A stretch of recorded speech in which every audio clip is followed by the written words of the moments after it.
From the moment she set eyes on the half-a-century-old place with its crumbling spires and Gothic bones, and met its eccentric, transient congregation, she knew she was home.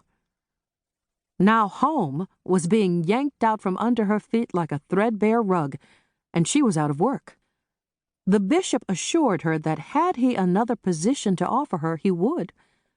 But economic times being what they were, and with more people spending Sunday mornings online than in church, she'd have to leave Florida if she wanted to continue as an Episcopal priest.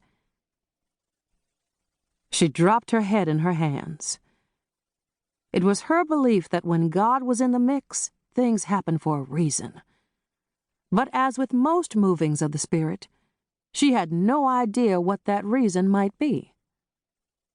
She got up and walked over to the window. In the years since her arrival, the neighborhood had changed. Gone were the mom-and-pop stores and small businesses that once offered everything from fresh bread to dry cleaning to shoe repair. Now the church and its struggling neighbors were surrounded by graffiti-sprayed storefronts sporting security bars and faded buildings that seemed to sag under the combined weight of weariness and neglect. Even the church had been broken into more times than she'd ever reported to the authorities. But soon the whole area would be bulldozed and prettied up for the moneyed latte crowd with their imported cars, timeshares, and 1.2 children. She asked forgiveness for her bitter thoughts and knew that God was upstairs shaking his head. Paula asked for forgiveness a lot, but he was patient with her, so she supposed she had to be patient with herself. In 30 days, life would begin anew, and she couldn't help but wonder where the call would lead her next. Chapter 1. September. At 6 a.m., Lily Fontaine was awakened by the ringtone on her phone crooning, "Reunited," the old-school tune by Peaches and Herb. Smiling sleepily, she rolled over and picked up. "Morning." "Morning. Did I wake you?" The sound of Trent's voice filled her up like she was 17 all over again. She turned over onto her back. "Yes, but there's nothing better than hearing from the man I love. How are you?"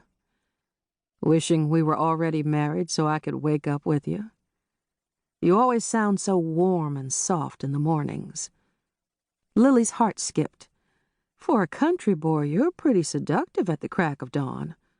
Only with you." Was it any wonder she loved him? "You want to come over for breakfast?" "Can't. Meeting with the dads at the dog in about an hour." "Did you sleep well?" "I did, but I'll sleep better once we say I do." "Now who's being seductive?" "Just trying to keep up with you." She told herself for the 500th time how blessed she was to have Trent July in her life. "Well, hold that thought. The wedding date'll be here before you know it."